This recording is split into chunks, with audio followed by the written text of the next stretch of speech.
Welcome to the Queen Divas, Queens of Fitness podcast.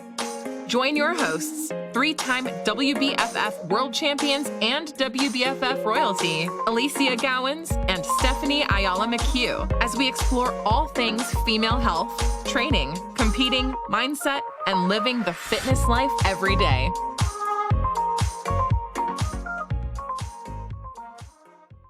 So I'm super excited to join back with Steph after having had a few weeks off because she's been in prep hiatus with a million things going on with shows across the Bahamas and then getting ready for Dallas and then also prepping for Worlds herself, which I'm actually rather jealous about. But I'm heartbroken. Honestly, this whole time that we've communicated, Ali, every time I'm like, don't even want to say anything to you because it's been horrible. I'm like, I don't want to rub this in your face or like I'm doing wrong. And like, you know, it's just weird. It's weird not being able to do this prep, knowing that you're going to be there and that I'm going to see you there. So. And it's really weird for me too, not being able to actually physically be there for all of our team that are competing. And I'm constantly getting questions and I hadn't ruled it out for a while, but then I was just like, you know what, with everything going on, we keep having these states shut down all the time. I mean, chances are very freaking slim. So let's just regroup again. Right? Exactly. You guys down again. Yeah. I heard like. So I was like, let's just regroup, come back next year strong, go for. It's a shame I can't get my 4 in a row. I feel gypped. You are. You actually ripped off because you are. This pandemic. Ripped off. Oh my God. Through like a big rank for all the. Do you know what I do love? Yeah. I can't get my 4th in a row. That kind of. I won't say it doesn't upset me because it really tears the fork out of my nightie, if you know what I mean. And it's upsetting. But what I will say is this, my comeback to reclaim my crown will be sweet. That will be a great journey and a great story. And I'm going to love selling that once I get kicking off on it, which we just got to make sure that the world is doing what it should be doing. But we have a very special guest with us today and someone that we've been trying to line this up now for a couple of months. She's a very good friend of mine, Kayla Mulvogue. She is one of globally the up-and-coming leading women's health specialists. And I'm going to let her talk about herself more than I can, even though I'm a pretty good pimp. I know how to sell people here.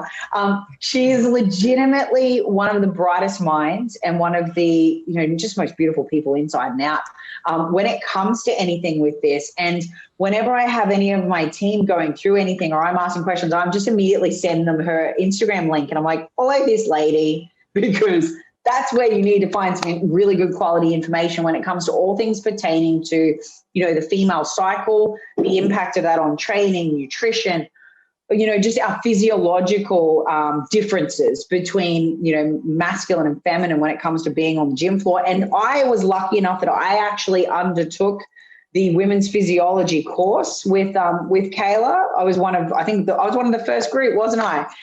And it's a wealth of information and it's astounding when you actually do look at some of the physiological differences between, females and males, even in, even down to our rib cages, like just everything. I'm going to let Kayla go into more detail. Kayla, please take the floor and talk us through how you went from being, as I was saying to Stephanie, a female American football player, which is pretty epic, to exercise scientist, to physiotherapist, to women's health specialist. This is an amazing journey. You've had an amazing career so far, and I'm excited to watch it keep growing. But talk us all through how it even evolved. Wow, what an introduction. First of all, thank you guys so much for having me, Steph, Ali. I'm honored. I guess it all started for me like from a really young age. I was always into playing sports. I was always kind of like a little tomboy, grew up playing soccer, basketball, all those kind of team sports and things like that. So yeah, I really had a passion for sport and exercise from a really young age.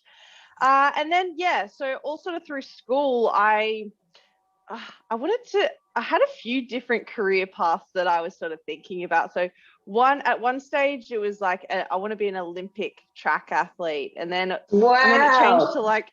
and then it changed to like a lawyer, which is really kind of weird. And at one stage, like a politician. Oh my gosh. Very ambitious. Love it. I can actually picture you as a politician now that we've thrown that one on the table. I could. You're pretty. Really? That's yeah. You're pretty smooth. You're pretty smooth. You're pretty diplomatic. I reckon you could do it. I do. Diplomatic maybe, but like, a little bit of a fence sitter. So I don't know about I don't like being too over opinionated, you know. But I feel like that's what politicians do. It's behind the scenes when they actually execute some stuff. But I feel like publicly they're diplomatic. Yeah, they But anyway, I'm so glad for my own gain and the rest of the world now getting all of the information you have to give. I'm so glad you chose the path you chose, because in politics you would have definitely been, we would have been missing out. Yeah, well, it was actually now that you say that, I kind of actually just fell into everything that I've sort of come by, really. When I finished school, I didn't really know what I wanted to do, but I knew I was passionate about sport and exercise, and I was always reading up, on the latest articles, or mainly more focused towards nutrition rather than and exercise, rather than injuries and physio and all that sort of stuff. Like a lot of people, the story of physios is like, oh, when I was growing up, I had all these injuries and my physio really helped me. And then I wanted to be a physio and help, but that's not really my story. So I did exercise and sports science, and I always kind of had the notion of going into doing nutrition. And just through my degree, I attained my the certificate 3 and 4 in fitness. So became a PT, was working as a PT as I was studying. And then, it just so happened that a lot of my friends that were doing my course wanted to do physio. And I kind of missed out on the nutrition side of things when I first got into doing my exercise and sports science. I could have gone on to do it, but then I sort of chose, I was like, oh, everyone's wanting to do physio. What's this physio thing about? So I applied for it and amazingly, luckily got in. And I wasn't even sure when I started. I was like, I'll just try it for a semester and see if I enjoy it. And ended up finishing, loved it, loved everything sort of about the body or the anatomy and everything like that. But when I first left university and started working as a full-time physio in a clinic, I didn't really I really missed the training side of things. And I felt like there was a gap missing between rehab and performance. And so, I really loved the coaching side of things and helping people be better than they are. But I also really loved at the same time helping people get out of pain and get back to a place where they can function properly. But as every sort of physio wants to work with athletes and things like that, I found it more interesting and exciting working with people more in the sort of the performance realm. And so from there, I changed clinics. I did a lot more to do with, it was all very strength rehab based. And then we sort of went into the Pilates side of things, which I didn't really align with too much. And then I started working at Base Gym in Sydney under Base Body Babes, an Australian strength coach. So, learnt lots of awesome information through them. And, that's where I kind of went a little bit more the female specific route. So learned a lot about strength training and performance through BAS. And then through the women's gym, I started, studied a lot more to do with female in terms of, the pelvic floor anatomy and training during pregnancy. Through my actual physio degree, I was able to do continuing education courses through that, because we did have a lot of females that were coming through with or who were wanting to get pregnant or who were pregnant, and then also who were wanting to get back after pregnancy. But not only that, also women who lifting heavy were experiencing pelvic floor issues at the same time as well. So yeah, so from there, then I packed up everything and traveled the world and started teaching seminars in different gyms sort of all around the world. And then COVID happened and I launched my online course more directed towards females specifically. So yeah, I guess that's. And it's for anyone listening to this, I cannot give a higher level of recommendation for her physiology, women's advanced women's physiology course, because it's actually amazing. Like, it takes you through and breaks you through each sort of segment on, you know, how we're structured, to how, you know, training impacts us, to then the reproductive cycle itself, and then also, you know, nutrition elements around those times.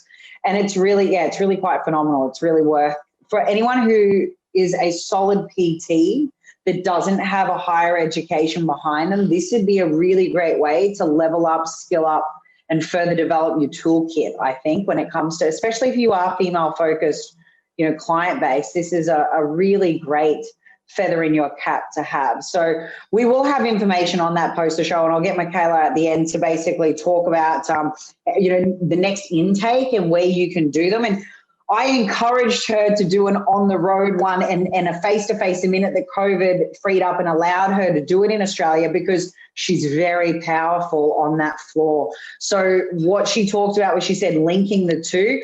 I've got two specialists that I cannot highly recommend enough, and it's Kayla and Xenia. And Xenia is a little bit of a different breed to Kayla, because Kayla is a physio as well as doing the whole physiology side. So she's a little bit different, but she will look at you holistically and then move you through pain into execution. It's quite cool. It's awesome to work with. So for anyone that isn't sort of, you know, aware of that, tap into all of this later when we finish the podcast, and Kayla gives us the instructions on where you can find that information. But the topic of today, and the reason for having this amazing guest on with us, and we did forget to talk about the fact that she is a very proficient American football player here. She's an amazing athlete. I love this. My first photos of seeing her was this staunch, bloody woman in these big shoulder pads and jersey kit with a helmet. She had the little stripes across her face. I'm like, this bitch is tough. I like her already. And then I met her in person. She's a little softer than she looks on that field. But man, she's a talented athlete. So I love that. And coming from someone who has been a talented athlete, then gone on to the academia, then into application, what I love about that is she knows what she's talking about when she's referencing the concepts surrounding, you know, female cycle and its impact on sport. She's lived it at a very high level. So there's really nothing that, you know, anyone sort of presents to her that she's not familiar with across the board. But that is the topic that we're moving into today, is in particular, we've covered off poo in another episode. Now we're going to cover off bleeding and cycle and hormones and all the fun things that as a woman we cannot avoid. But we honestly, most people don't know enough about it. And, you know, for our listeners, I will be honest and say that tracking a cycle is not something most women do. And I will get most people to start with me and I'll be like, so what day are we at in cycle? They're like, what cycle? I'm like, well, I'm not talking about a Les Mills class here, guys. I'm talking about your bleeding cycle. Where are we at? What do you mean? What do you mean what day? And I'm like, what? You don't even track this. You don't even know. Do you know when you ovulate? What's that? What's that? Like, what does that look like? Like, I'm serious. This is like some of the stuff I get. So, yeah, right. Steph, how many times, Stephanie, have you had someone go, oh my God, I feel like this and this and this, and they're giving you all these symptoms. And I'll be like, okay, so where are we at in your menstruation cycle? How many women not just track, but aren't aware of symptoms, like, you know, what to look out for, what to kind of give yourself a little break on whenever we're dealing with these things, because we are undergoing something of this every month. So you should become a little more aware of when it is, right? Like, this is tending to happen, right? Your tendencies, your trigger points. It comes most of the time around your cycle, you know, obviously repeating itself. So if you start tracking, I think this is what Ali really hit it right off the gate. Please, ladies, anybody listening to this right now, get to tracking your period. Like, that is so, so important. Like, it is so crucial, not just for mood, you know, as well as the symptoms. as well as your training. Like your training exactly. is so much. And I'll let her actually lead into it. It's knowing too, right? Don't throw the baby out with the bathwater because you go, oh, I'm bloated. I think it's the bread, or I think it's this, or I think it's that. And it's like, yeah, okay, that would be relevant if we weren't ovulating, or if we weren't, you know, coming into your cycle in 5 days' time. You're just literally bloated from, you know, some other components that are physiological symptoms. It doesn't mean you need to cut something out or reduce calories or do something drastic with food. That doesn't need to happen, I guess, is my point. There are impacts, though, of the way the body will digest food at different phases. I'm going to let Kayla go into that in a little bit more detail. But what I'm referencing is just the knee-jerk reactions sometimes people will have because they just don't understand where they're physically at physiologically, right? So, Kayla, talk us through. Let's actually break into it's almost like doing that segment inside of the women's physiology course again, where we open up for the little pink slide and it's all about the cycle. Let's go through that one. Yeah, perfect. Where do you want me to start?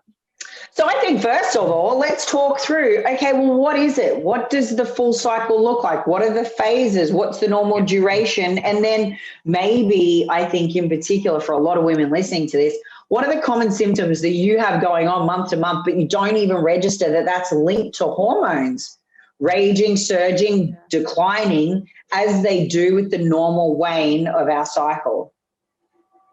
Yeah. So I think the first most important thing to point out is that like every woman experiences her cycle differently. And not only that, every woman experiences her cycle potentially differently month to month. So, you know, 1 month could be, you know, she might have a longer cycle, she might have a shorter cycle, depending on a number of different factors. Like there are so many factors that contribute to, you know, the changes in the cycle that we see. And that can be 100% like training. It can be dieting. It can be stress is a huge one as well. Like all these different impacts, environmental impacts that have such an impact on, you know, our menstrual cycle. So I guess if we break it down, like right to the nitty gritty, you know, we have this cycle because we are responsible for reproduction, right? So like women are responsible for the existence or the continuation of the human race, basically. Yeah. Right. Then you have that moment where you're like, with great responsibility. Right. Yeah. I don't know if this is filmed, but like, can people see you throwing up the Bible? Yeah, I did. That's why I did it, because people, I'm going to be on YouTube and people are going to watch me flexing at the fact that we're responsible for all of human life. Yes, 100%. Yeah, so I mean, like if we break it down, like right to the nitty gritty, we have two main phases, which can be broken down again into sort of like, I guess, 4 kind of sub phases, if that kind of makes sense. So we have like our first phase is our follicular phase, and technically menstruation or bleeding is a part of that phase. And then we have our second phase, which is our luteal phase. And then ovulation kind of occurs, you know, somewhere in the middle there.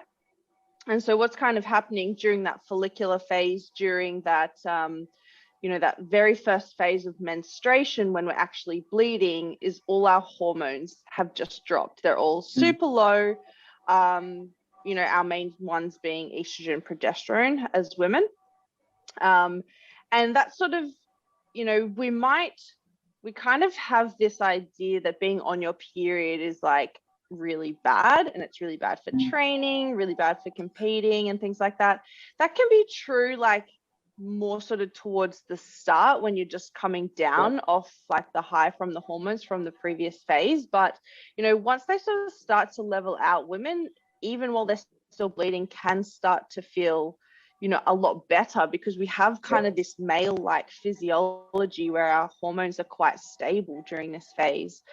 And then, you know, as estrogen starts to rise, we start to, you know, and we sort of stop that bleeding. This is when what's happening actually, like at a cellular level, is that the egg is becoming more mature in the ovaries. So what happens is we actually have some hormones from the brain. So our pituitary gland in our brain releases what's called FSH and LH, and during that follicular phase, it's FSH, which is follicle stimulating hormone, and it's a gonadotropin, which actually goes down to the uterus, down to the ovaries, and it signals the maturation of the eggs or the oocytes. And what happens is it starts to build up cells around the egg, and these cells start producing estrogen, and then we sort of start to see that rise in estrogen as we enter sort of the later follicular phase, leading up to ovulation. Yeah, and then so, you know, as estrogen sort of starts to rise, we sort of start to feel an increase in energy. Women tend to become a little bit more sexual. They, you know, libido increases because these are our sex hormones, right? So, you know, she's becoming fertile. She's looking for a mate. She's looking to fertilize her eggs. And so, yeah, we sort of see this rise in estrogen, and it can be a really good time, you know, to go a little bit harder in your training if you're feeling like this, right? And it can also be a good dieting tool as well, because our hunger tends to decrease during this time. So, you know, there have been studies that have shown the inverse relationship between appetite and sex drive. So, you know, when you're sort of, you know, looking for a mate, you're not really focused on looking for food, whereas like the opposite is almost true. Unless you're dating at restaurants, and then you're kind of doing both. So true, though. It's so true. And actually, just to backtrack for 1 second, for everyone listening, when we're talking about recording your cycle, right, which most people won't know, but typically day one of your cycle is your first day of a proper full bleed. So if you start on, say, the Tuesday, but it's in the afternoon and it's like only light, that's not technically day one. Day one's actually Wednesday when you're full heavy. So for anyone knowing, if they're actually starting to track their days in their cycle, that's kind of how you want to go. Now, one thing that I do find very interesting about ovulation, Kayla, is flushed face. You actually get more red in the face. It's kind of random. They reckon that it's a bit of a glow that women get, and it's part of the sexual attraction thing too, because of the whole concept of mating, right? But that's actually to do with blood flow, isn't it? There's like an increase in, I don't know, you'll tell us. You'll probably have it way better on tap than me. I'll probably bastardize it, but I do know there's an increase in blood flow, and it's all linked to the fact that everything's releasing, everything's starting to peak, everything's starting to, you know, come through and be ready for fertilization. Yeah, so as we sort of, I guess, reach more towards ovulation, we see like there's kind of like a feedback loop with the FSH, the gonadotropin, and the estrogen. So it keeps releasing more and more to, you know, stimulate the maturation of those eggs. And then what happens is, once there's a big surge, like a really big surge of estrogen, we see a spike of estrogen just before ovulation.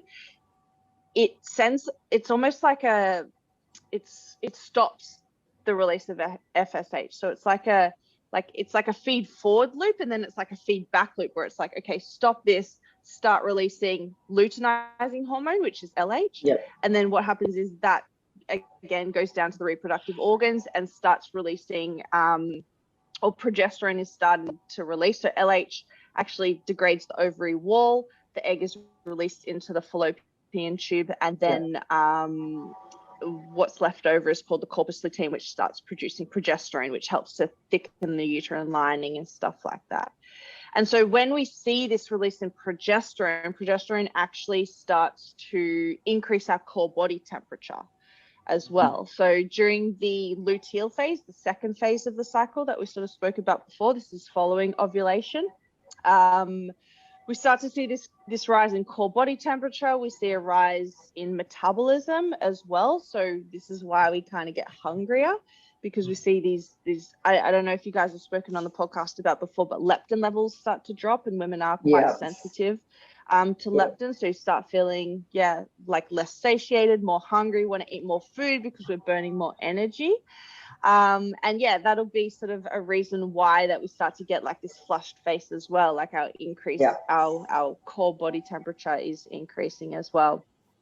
It's crazy. So then, what I find the egg is is the training part, honestly. Like, yes. I think just like for me, when from everything, just from obviously experience, we all have our period, we all deal with the cycle. And I think when you don't track and you're not aware, and I get so many messages from clients of like, oh my God, I couldn't lift so heavy today. And they don't even consider the fact that they're on their period. I'm just saying, like, it should have already been something that you already self-answer, right? Like, oh, I already know I can't, like, it's okay this week if I can't go as hard, or if I need a little more recovery, or if I need to switch up my, obviously my training a little bit, to be able to get back into it. Like, obviously to be able to see some more results too, because we get so in our head about how we look on these days. Oh my God, my abs left. Like yesterday I had them. Like, oh my God, they disappeared. Like I look like a balloon or like a whale, like all these things and I personally have said these things, like, oh my God, I feel like a whale. Like actually I was like that last week. I was just all in my head. Holy shit. Like I had abs a couple days ago.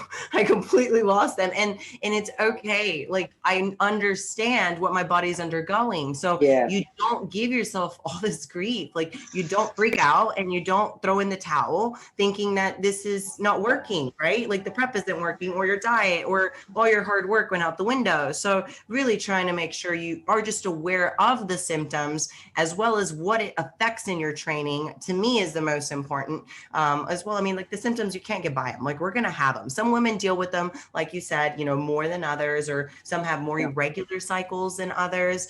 So if you do have more irregular cycles, you probably have harder symptoms. If you have something more regular, then you're probably going to deal with something that is probably a little more manageable. On that note, Steph, in the first phase there, Kayla, when we're looking at, okay, bleeding started, we're coming through, and then we're, getting this sort of increasing, rise in a certain hormone, then a big surge.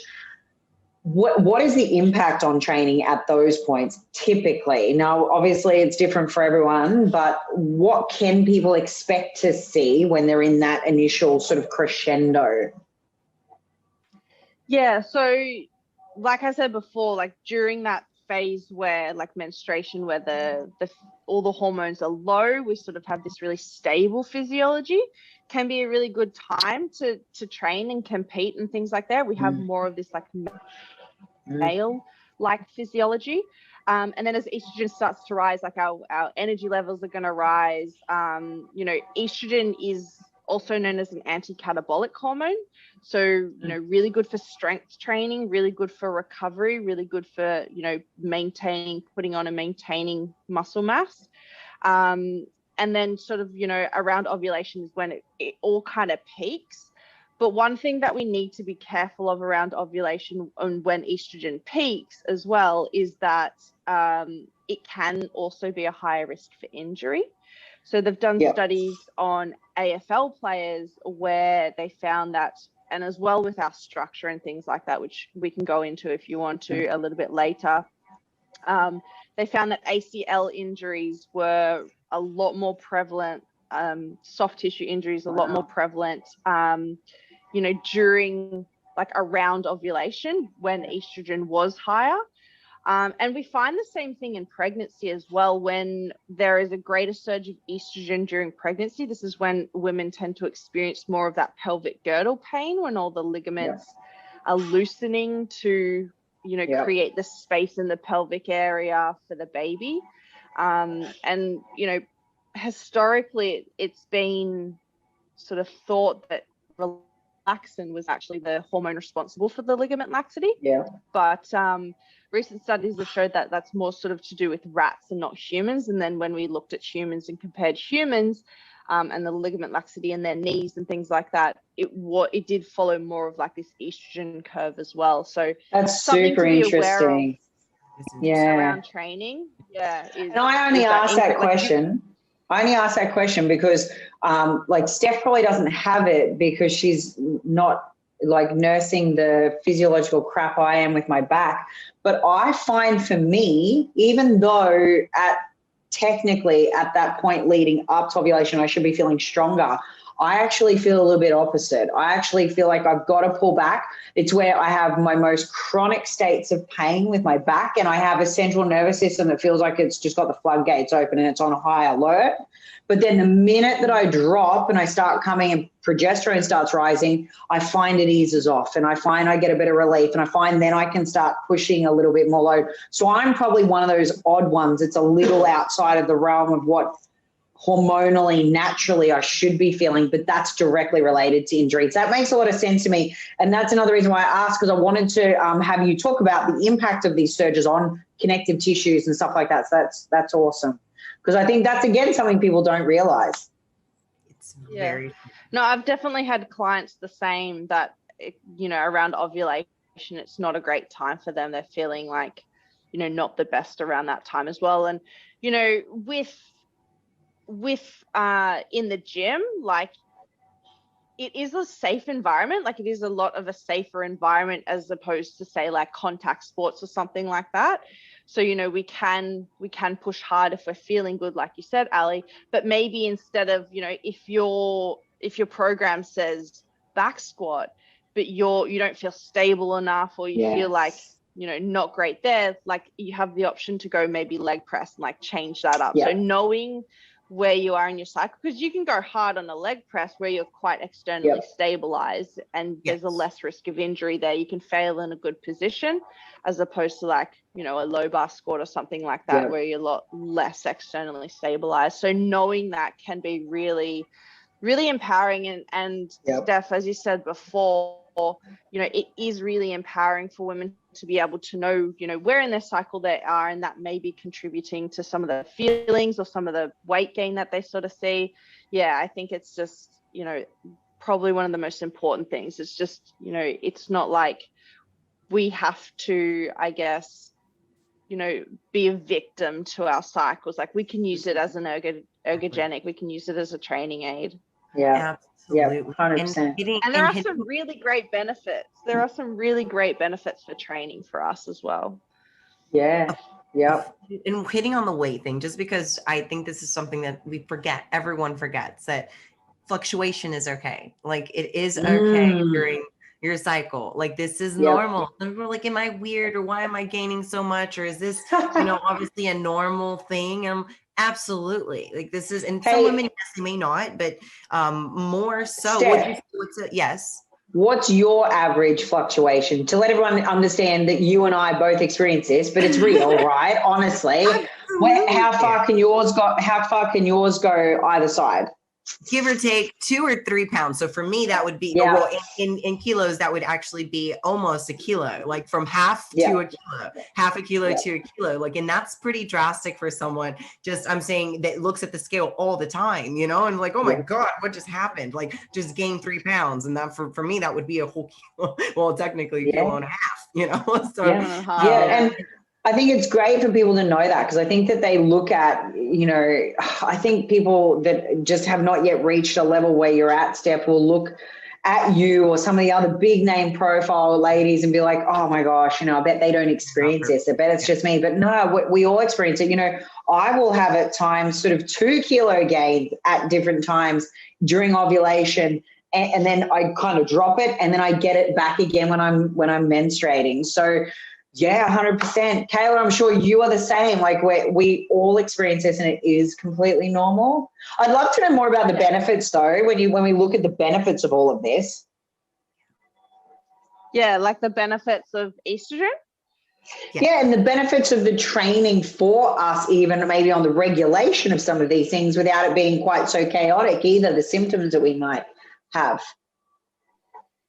So, I mean, like I said before, estrogen being anti-catabolic, it actually helps us, with protein synthesis, helps us maintain muscle mass. It actually also helps us with recovery. So I don't know if you guys have trained with male partners or counterparts or, training buddies, things like that. But we're kind of ready to go after a few minutes rest if you're on like a heavy strength set, whereas the guys need a lot more time to recover and then to back up their heavy set. I mean, we are probably lifting, absolutely lower weights than them, but, in terms of like training splits for women, we can hit legs 3-4 times a week, whereas for guys, their recovery time is going to be a lot longer, right? Like they're going to, maybe once, twice a week, maybe once every, 10 days or something like that, because, just the way that we're able to recover is a lot quicker than guys. And, our, rest between sets doesn't need to be as long as them. And we're able to also go for a higher number of reps for a higher intensity than them as well. Even though our 1RMs, our absolute strength might be lower, our relative strength is, really up there in terms of, and that's got stuff to do with muscle fiber type and things as well, not just, no system exists in isolation. It's not just, to do with hormones, but it plays a massive role in it as well. Steph, have you ever noticed like your ability to push greater weight at certain times of cycle? Are you someone who typically sits in that middle of the month zone?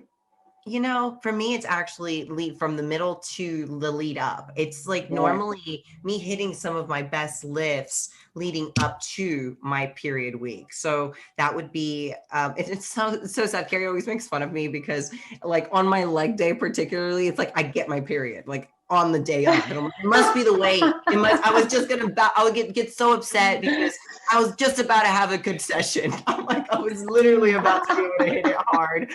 And here it goes. I like run to the bathroom because you already know, it's like, it's so funny. In the middle of a session, like, God, that's like the worst, and I think it happens so often for me on a leg day that's why he does make fun of me. But I think that it's just for me on the second half after ovulation, that's where I've also noticed an increase of strength. But I do also notice just mood changes right immediately after just the period being gone. Like when you were referring to the follicular phase, the second portion or the ending of the follicular phase, where I start noticing my mood just changes completely. Like I start feeling so much better, like my spirit is light. I don't necessarily feel like moody and just kind of, we get in our head. And for me, like mood swings are real, especially just as coaches. Ali, you relate, we deal with so many women and it sometimes kind of like rubs off on you, right? Like it just kind of goes in energy waves and it like kind of comes, I'm like, oh my God, I can go for her, but, and it's more about like mood for me in the first half of the cycle. Second half, I noticed more of my training increasing as well in strength. My intensity, I'm like so much better immediately after, like my recovery is on point. But then ovulation, I'm going to have to test a little bit more on like I haven't really noticed or paid attention as far as my actual ovulation day, how my training goes, or I'm not as light as you, Ali, so I don't get flushed. I don't ever get flushed. So I do. You can even see it now. Look at me now. Like you can see it right now. That's why I was like, I brought it up because this is what happens to me. I get, and because I don't wear makeup, you can see it on me, right? So I get really pink and it's only ever literally around those surges. So at that peak and coming into the peak of ovulation, this is what happens to me. And then I'm like, normal again. It's so strange. Chris always makes fun of me. Yeah. You'll probably get just a little bit of color in your cheek, Steph. You won't go red like me. You'll just get a little bit of color. But I just noticed the difference because of my connective tissue situation with my back and just the pain situation. The signals are on like red alert for me. So I find ovulation like that. But ovulation pain is also not uncommon, is it, Kayla? Like it's not uncommon for a woman to get tenderness and to get sore and to even get little cramps when you're actually releasing the eggs. That's not uncommon either.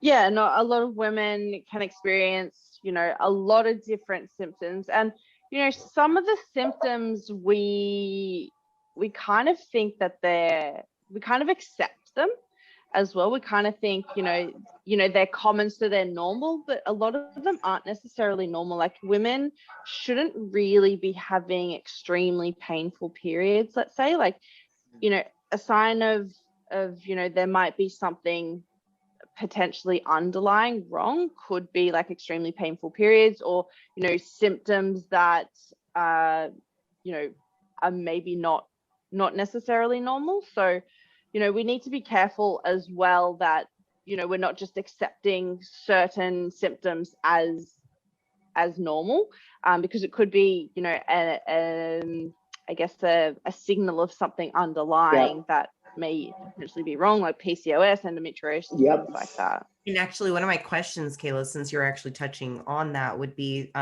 when you're skipping your period. So this is a very common question. Yeah, good question. I skipped my period this month. Is that something, I should be worried about? And especially for competitors or anybody in a competition phase, I think it's also a very common thing when the woman starts dropping too much body fat or gets to such a lower body fat level that they do skip their period or lose, obviously being able to, have any of the phases go through. They have the symptoms, but they actually don't bleed, So what would you say, besides lower body fat levels, or how long can they even stay there, in your opinion? Yeah, well, I mean, this is the thing. So, what happens is like everything is a stress, right? So like training is a stress and dieting is a stress, and we have life stress, we have business stress, whether it's like work, whether it's relationships, whether it's financial, whether it's COVID, like all these other stresses in our environments, right? Like so much stress. And so when the body is sort of overstressed, whether it be stress could be it's exercising too much, or it's not getting enough food, not getting enough calories, it's not a safe environment for us to reproduce, right? It's not a safe environment for us to get pregnant and have a baby and bring like life into the world. So, the body kind of shutting down the hormones or like down regulating the hormones is, we call it a dysfunction, but it's actually an adaptation. The body's doing what it's supposed to do to sort of keep us safe. It's basically, saving those calories or saving the energy to keep us alive. So, our brain takes up a lot of energy. We need these calories for our functioning of our heart, functioning of our organs. So imagine like, the expansive like energy tax that making a baby is going to take. It's not a safe environment. So that's why the body sort of, it down regulates like the release of hormones, because, having your menstrual cycle, it's, a sign of health, but it's not necessarily something that we need for survival. And, as well, like a lot of, I think young girls think that, losing their cycle, it doesn't really matter if they don't want to have a baby at the time. But for some, it can take years to get back.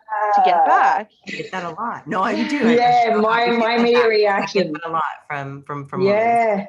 Yeah, it's true, Steph. Like we hear this a lot, and my immediate reaction is, yeah, that's fine because you're 22. But at some point when you meet the right man, you're actually, or woman, I don't care, you're actually going to want to have a baby, probably. I won't say all, because I've got a lot of clients that never want them, and that's fine. But I would say 70%. Well, that's true too. On the other spectrum, because I actually had a conversation not too long ago with a client that was actually just like, no, I'm just closing that chapter of my life. Like I don't want to have a children. I don't want to have any children. And you know what? That's a personal decision, and exactly. Of course, it's your choice. But if you understand your health and your organ function, correct. And how that also brings down so many other down regulations in your system. I think that's when we should really reconsider like birth control or IUDs, and obviously like knowing if you really don't want to have a child and taking prescription medicine that obviously cause these things too, because down the road of longevity on taking anything as well as going to cause these imbalances. But also too, right, for that lady that's talking about not having them and she's just past that point, and that's fine. Like, just think about the concept though, that if you're losing cycle and happy to continue losing cycle, you're actually going to be at detriment though with so many other things. You're going to age faster. You're going to have, impaired metabolic capacity. So you will not have the life and the physique and the health that you want, and you won't age gracefully. So it's in your best interest to still have a positive focus on a positive reproductive capacity and have that as a health marker, whether kids are a function for you or not, right? And they don't have to be for everyone, but I would urge anyone young to just not get complacent and think, oh, it doesn't matter. I can go 3 years without a cycle. I'll be good. No, you really may regret that later. And IVF is very expensive, so don't fuck yourself later. Think about this now. So, you know, like that's just something I would throw out for our youngsters. And then again, I would reiterate that the health markers of this function being in play goes well beyond just producing a baby for anyone that's kind of like, well, I don't want a baby anyway, because it really does. I mean, temporarily and short term, fine. If that happens, okay, but you kind of want to rectify it as soon as possible. I know, Kayla, you'll agree with me on that. It impacts so many other things. And think about it like this. If you're down-regulating your whole estrogen and surge, you're missing a whole lot of gains. You're missing all this capacity to grow and recover. Right. Which with the tying into nutrition, like even going back to touching into what we were saying about, you know, leptin, you know, increasing or decreasing, you know, throughout the phases of the menstrual cycle. It's normal to have some cravings and tendencies during, you know, that period week. Where would you say, Kayla, just to kind of clear it up for everybody listening that, you know, kind of thinks they're crazy throughout the month, you know, dealing with these cravings, you know, the peak would be period week. And when does that stabilization normally happen throughout the month or throughout the cycle? Yeah. So, I mean, like just going back onto that point, making a point about, you know, the other health markers, you know, progesterone has an effect on your nervous system as well. So women who, you know, if we look at like postmenopausal women, for example, they have an increased risk of cardiovascular disease. They have an increased risk of dementia, Alzheimer's. Progesterone has neuroprotective effects on the body as well. And then estrogen, if we look at, you know, female athlete triad and things like that with the down regulation of estrogen not being, you know, not having that those anti-catabolic effects, we see decreases in muscle mass, lean muscle mass. We see decreases in bone density as well. So women who are postmenopausal, who have gone through menopause, they're not getting their period anymore. You know, they're seeing things like osteoporosis, like all these sort of other diseases. But then, Steph, going back to what you were saying about you know, the cravings and things like that around the second part of the cycle. Estrogen and progesterone have an effect on your insulin as well. So during that first phase, during that follicular phase, we tend to be more insulin sensitive. And then during that second phase of the cycle, we tend to be more insulin resistant. So we're not utilizing carbs as well as we could be. And also that's, I guess, why you kind of crave a little bit more fats during that phase, and why you can, you can even increase your calories. It's a great dieting tool. If you can stick to your calories, like, you know, while the energy is increasing, it's a great dieting tool.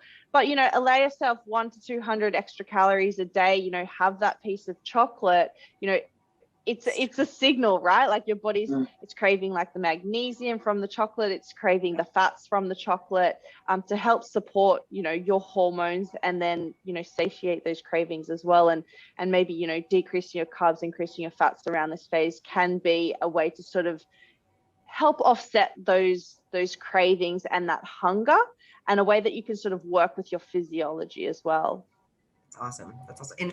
And to obviously wrap up that craving side of things and food kind of things, what would you say, are there any type of things you would recommend, or foods that would obviously alleviate any symptoms or help? You know, obviously, like you even mentioned the dark chocolate. I think dark chocolate, or I don't even say dark. I think I added the dark, but you said chocolate, so I just dark, you know? Darker the better.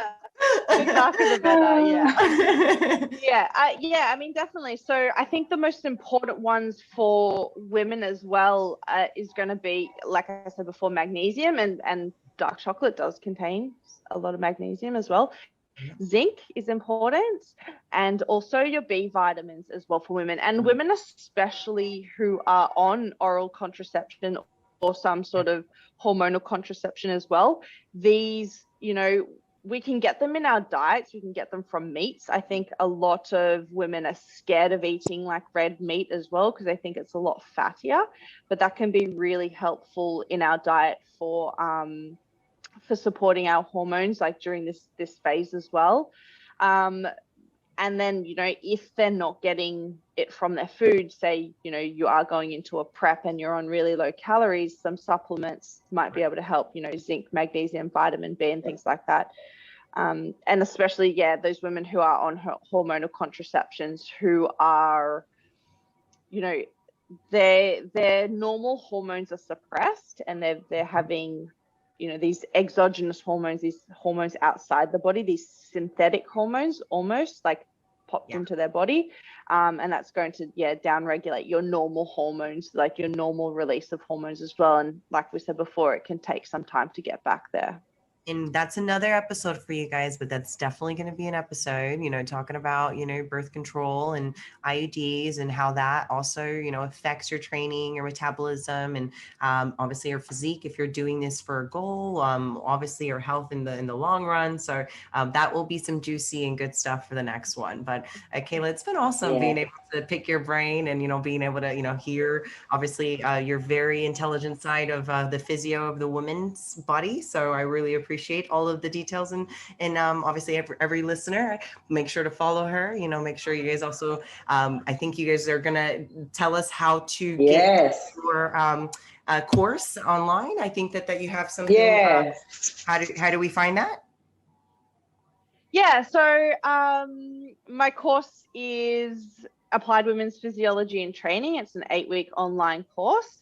You can find it, I think at the moment it's kayleephysio.com, but we're going to be changing that to AWPT University. So that's the company that, our education company, that we're going to be releasing a few more courses that take a deeper dive into the AWPT. AWPT is sort of like a broad overview of it all, but you know, there is so much, like we bigger vision today. Bigger vision. I see the transition. That's very good. But what is your Instagram? So if any listener wants to just look you up on Instagram to be able to follow your journey there. Instagram is just at Kayla Lee Physio. Okay, Kayla Lee Physio. Awesome. Beautiful. Thank you so much for coming on, Kayla. That was awesome. Thank you guys. And I think there's so much information there for everyone that's going through a lot of these things now. They might, as they're going through it, be like, oh, hang on a minute, what about that podcast the girls had on? And it might be this, right? I think it's really powerful. On one side note too, for anyone listening to this, one last thing that I found super interesting was the fact that progesterone, when it's actually at its right, you know, I guess height, and we've actually got the right amount that we're meant to be getting. I don't know about you girls, but I definitely feel it. How good is sleep? Oh my God. Sleep is so much better. I find when I'm at the point where it's lowest, that's actually where I have a little bit more trouble sleeping. So again, for anyone listening to this that might be having, you know, rough night's sleep, again, think, where am I in my cycle? Because it may actually be affecting things. And sleep is another 100%. Topic. We will definitely be. So it's topics. Like this. We always end up in a conversation like, okay, that's going to be another one. That's going to be another one. That's going to be another one. Well, thanks so much, Kayla. I've loved having you on. I know Steph has too. We've been talking about this for a while, so I'm really glad we've been able to cover off this topic. And for anyone listening, if you've got any questions, post this. Comment below, you know, send them through DM, because we will definitely answer them. And then DM Kayla directly. She is an absolute institute of knowledge. She's awesome. Obviously, your course is going to be coming out, so I'm excited. Thanks, Kayla. And thanks, everyone. Thanks, listening. Kayla. Bye. Thanks for tuning in to another episode of the Queen Divas, Queens of Fitness podcast. Make sure you follow us on Instagram at Queen Divas Pod, on Twitter at Queen Divas 4, and follow our hosts on Instagram, Alicia at Alicia Gowans _WBFF Pro, and Steph at Stephanie Ayala 7. See you all next week.